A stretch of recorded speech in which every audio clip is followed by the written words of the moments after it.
Why did Russia sell Alaska for pennies?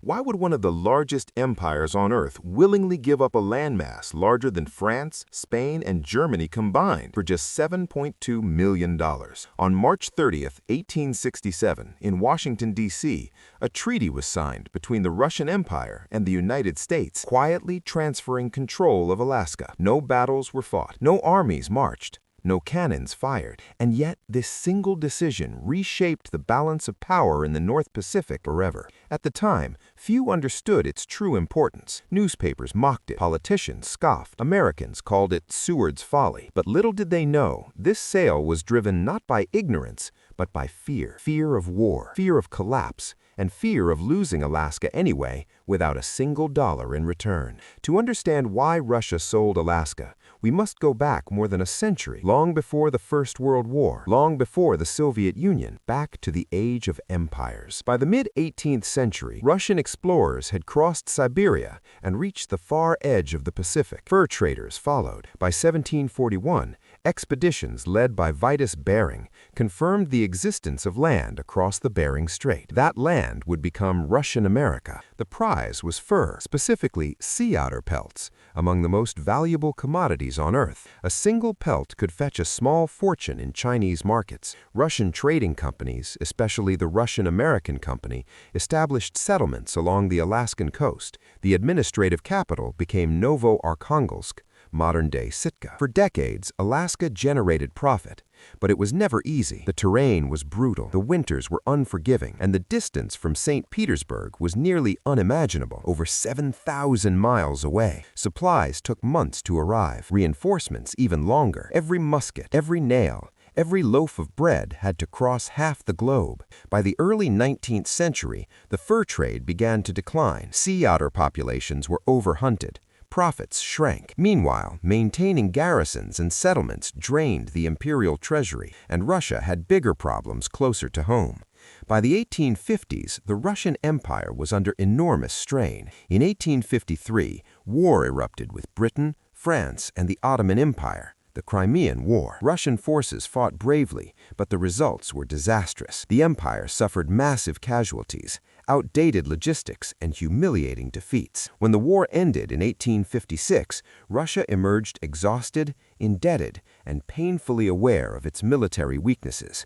At the same time, a dangerous reality became clear. Britain was now Russia's greatest threat.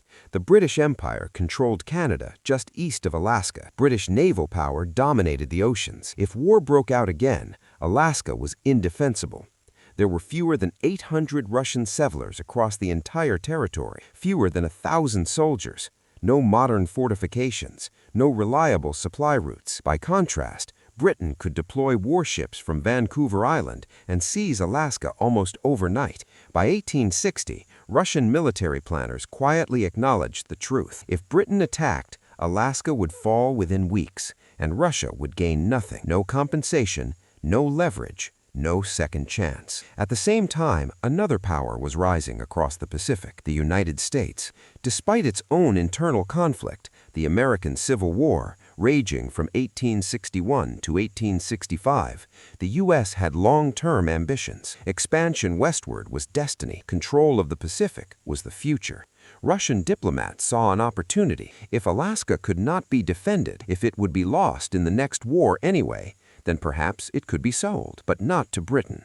Never to Britain. Instead, to America. By 1866, the situation reached a breaking point. Russia's treasury was depleted. The empire was still paying debts from the Crimean War. Serfdom had only recently been abolished, throwing the economy into turmoil. Alaska, once a source of wealth, had become a liability. Russian Foreign Minister Alexander Gorchakov and Ambassador Eduard de Stoic were given clear instructions: approach the United States discreetly, explore the possibility of a sale. Across the Atlantic, U.S. Secretary of State William H. Seward listened carefully. Seward believed in American expansion, not just across the continent, but into the Pacific. Alaska offered strategic ports, fishing grounds, and a buffer against British Canada. Negotiations began quietly. By March 1867, both sides understood the stakes. If Russia waited too long, Britain might seize Alaska by force. If the U.S. hesitated, the opportunity would vanish.